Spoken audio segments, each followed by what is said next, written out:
Yo! Hegassen here with my review for One Piece Manga chapter 938, Her Secret. What did I think about it? Let's find out.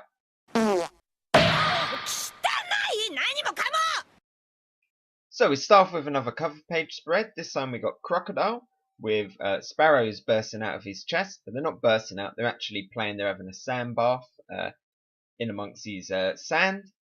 And it's nice, but like I've been saying, I just want to get back into another cover story now. These are fun, but you know, they don't really have any significance over the plot. I mean, is this actually meant to be happening somewhere? Is Crocodile meant to be laying down with sparrows playing in him? Because, like I said in my live reaction, I don't think he's the kind of guy that would allow such a thing to happen, or at least not when anyone's watching. But yeah, so no real significance there. But let's get into the rest of the chapter. So it starts off with confirmation that Zoro has beaten Kamazou, or at least it looks that way, because then we see Gyukimaru let off a little grin. I'm starting to think maybe he's not really wearing a mask, maybe it's like face paint and stuff. And Zoro faints. Gyukimaru turns his back, picks up the other scythe left by the manslayer on the floor, and walks off. So obviously he saw that Zoro was done for. Not sure how I feel about this. It seems a little bit too easy. Zoro only got stabbed once, and he's taken worse attacks from like Mihawk and from like Kuma and pretty much any other fight that he's been in. Really, he's been worse off than this, and he's fallen straight away. Maybe there was something that we didn't see. Maybe there was some poison in there. Maybe Gyukimaru knew that. Maybe he knew how the manslayer works. But yeah, so Zoro is down for the count. I don't think Gyukimaru takes the scythe that Zoro had. I think he just takes the scythe of the manslayer. But Gyukimaru has left Zoro alone, and Zoro is left with the woman and Otama. The woman is confirmed to be Komurasaki. It doesn't say in here, it says at the end, but yes, it is confirmed to be Komurasaki. We then cut to where the minks are held out with Kinemon, and Kinemon's worried and got news about the fact that people in the flower capital now know about the crescent moons and about the secret plans that they were handing out, and people are being rounded up and arrested for having the crescent moons and for possessing this slip. So that's obviously a huge blow to their plan. Whether or not the plans have been deciphered or not, I'm not quite sure, but they at least know that there is something going on and that people are getting rounded up. So that's a huge dent in them recruiting people. They're obviously very worried about that. We go over to the capital and we see that Hawkins and X-Drake are indeed still rounding people up. We find out that confirmation that Hawkins was the reason why Sanji, Nami, Nico Robin and Shinobu got out of the bathhouse. So again, how many times has it been that Hawkins has let people go? He's let Law go at least once or twice, and now he's let Sanji go. Would have preferred to have seen it, but we find out here that yes, it was Hawkins' fault. Well, X-Drake was incapacitated on the floor, but Hawkins even like takes a little jab at him for that, like as if like, oh yeah, okay, I messed up, but you know, you played your part in it as well, X-Drake. Don't forget you were on the floor for a little bit. So we see all of the people getting arrested, and I should point out that one of them is the young guy that we saw with an older man in a previous chapter, talking about how he was gonna like, even if he didn't have weapons, he'll just use his fists. So we see him get arrested. He seemed like a character that was quite significant. I think we got a name box for them, if I remember correctly. So, you know, I'm sure that they'll show up again later on. If they're being arrested, high chance we'll just see them in the Udon prison later on with Luffy, and that they will escape with Luffy anyway. No confirmation about page 1 either, so we still don't know what's happened to page 1. We only see X-Drake and Hawkins. And then we see Kushiro again.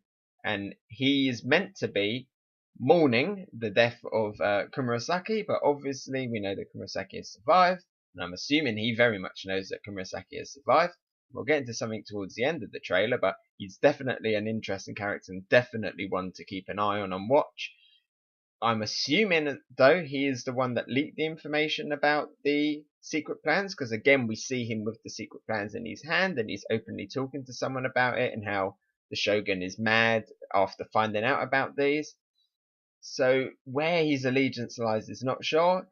At the moment, he's probably one of the biggest mysteries in Wano and one of my favourite parts of Wano as well. I'm really excited to see more from him in the future and where this storyline leads.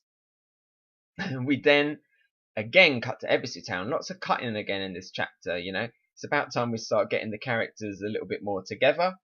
And here we see that Sanji has been beaten up by Nami. Nami again proving that when it comes to the Straw Hats, somehow she's the strongest because she's always able to beat these people that other people can barely scratch.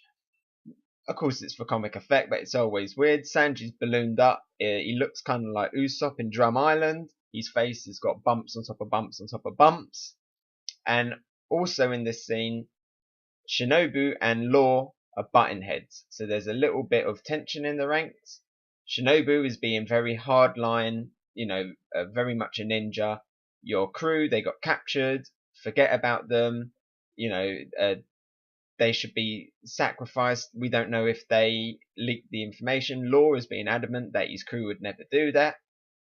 And there's that kind of different ideologies there clashing. It's strange though, because normally Trafalgar Law is the one who's very much, no, we can't do this, we have to do this, let's focus on the mission. So it's weird here that he is now the one kind of forgetting about the mission and going out to save his crew. Obviously he wants to save his crew and he cares about his crew. He's been away from them for so long that you think maybe he can trust them to get out himself, or I'm guessing some of his other crew is still around, so can't he send some of them out? But regardless, Kanjuro steps in and evens it all out and is like, look, Shinobu, these guys, okay, even if we don't get all of the other allies, these guys, we need them. You know, he's seen them take down Don Flamingo. He knows that Luffy and that got out of Big Mom's territory. So Kanjuro's putting a lot of faith in them and Trafalgar Law, and he's saying it here, and I think that helps calm Shinobu down. Whether or not this will perk up again later on, I'm not sure. There's definitely a bit of tension there in the ranks. And we've also learned now that both Kanjuro and I'm assuming Brook, but we don't see him here, have now also gone to Ebisu Town. So we didn't see them last time, I don't think. I think we just saw Usopp, Frankie and Law. But no, they're there now as well. They seem to be moving around really quickly and all over the place. How they didn't come across Zoro on the way back, I'm not sure. And why Big Mum is still not in Udon, I don't know. But for everybody else, they seem to be able to get from Ebisu Town to the flower capital to Ringo pretty quickly. So we know Ebisu Town and the flower capital are quite close. I'm guessing Ringo's quite close as well. But yeah, they just seem to be moving around really quickly and all over the place. It's a little bit hard to keep track of. Then we get Tonoyasu turn back up. And here we find out that he knows Shinobu and he knows Kanjuro.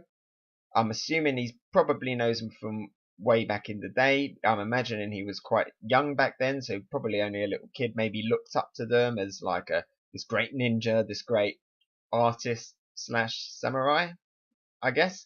But yes, Tonoyasu definitely knows who they are, and it's revealed that he also has the secret plan. So he is a supporter of Odin and the Kozuki family. So yeah, he's going to be an important character that's going to stick around for a lot longer. Then we cut back again to Ringo. Zoro now wakes up and he's in a house. Not sure if it's the same house that Kanjuro and Brook were previously in, but it kind of looks like a similar area. It's snow covered with graveyards, so I'm assuming it's the same hideout. And Komurasaki has presumably dragged him there. How she knew where this was, I'm not sure, but he's there nonetheless. Zoro wakes up and he instantly wants to go get his swords, but Komurasaki is like, no, you can't go yet. You know, you have to recover. Otama's like, I've got some frog oil, which obviously she bought from Usopp, and that's going to heal you. Whether or not it actually has any healing properties at all, I very much doubt it.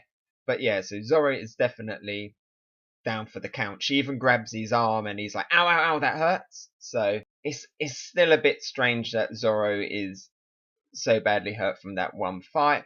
I don't know if Oda just wanted to nerf him a little bit going into it, but Zoro he's upset the fact that he's been injured before the main fight. I'm sure this is going to come to play later on if he is in a fight with somebody else. Maybe if he gets in a fight with King or Queen, or maybe one of the supernovas, the wound's going to open up again. He's going to be at a disadvantage. It's just strange here that Zoro has gone down. and is in this state from just that one attack. I'm pretty sure there's more to it. Again, I'm thinking maybe poison, or there was something else about them blades that we don't know yet. I can't see the scythe in this scene. We see that Zoro picks up his other two swords, but I don't see the other scythe, so maybe that one got left behind. Then finally, on the last page, we get the biggest confirmation of this chapter, and Komurasaki says that she is the younger sister of Momosuke, and her name is Hiyori. So there it is, confirmation that that theory is true. It's not that surprising, to be honest. I think everybody thought that she was Hiyori all the way back from when we saw her in the Shogun's palace, and they were talking about Oden and Momosuke, and the fact that he hasn't been seen. You could see by the look on her face that she was quite clearly upset. So we all kind of knew then that she was Hiyori, and here is just that confirmation. She puts a lot of trust in Zoro to keep that a secret, but that also puts a little bit more on Kushiro, you know. If he knew this, what it looks like he's the one that's also ratting out the rest of the clan. You know, there's more to that his character. There's more to what's going on here, because obviously somebody must have helped move her body out of there and maybe get her to Otoko and stuff. So I think he's in on it. It's very hard to read. I'd like to know more of what's going on between these two. But yeah, that's it. Now we're on break for a week. Was it the biggest surprise to end the break on? Not really, because again, I think a lot of us already kind of knew where this was going. I actually think last week's chapter would have been a better one to end, to have a break, because he had that great action scene where Zoro had taken him down, and we didn't know if the fight was going to continue. So I would have thought that one would have been a more higher chapter to end it on, but it is what it is, and it is this one. But you know, there are still some mysteries going forward from this chapter to really get into. Like I say, now that we know that Komurasaki is Hiyori, and that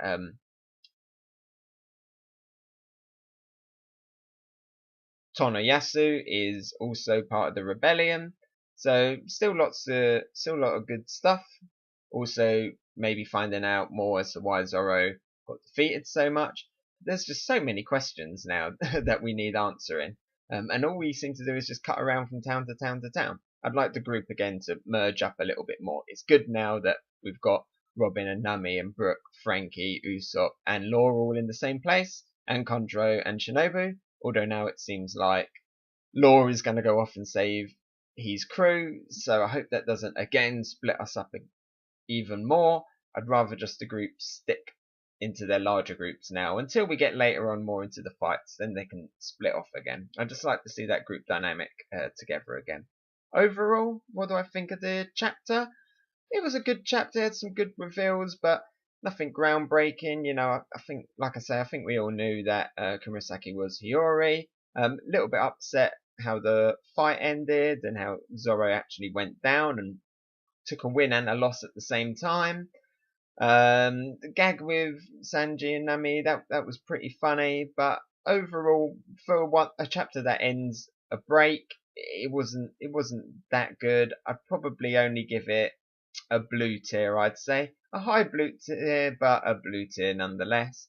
Last week, I felt like I was quite harsh on the chapter, and I actually upped its tier since. For this one, I'm pretty confident with that it will be a blue tier. So, what did you think of the chapter, though, and what are your thoughts on Wano arc overall? Were you surprised that Komurasaki was Hiyori, and what do you think about Tonoyasu now being a member of the rebellion? Also, what do you think about Kushiro?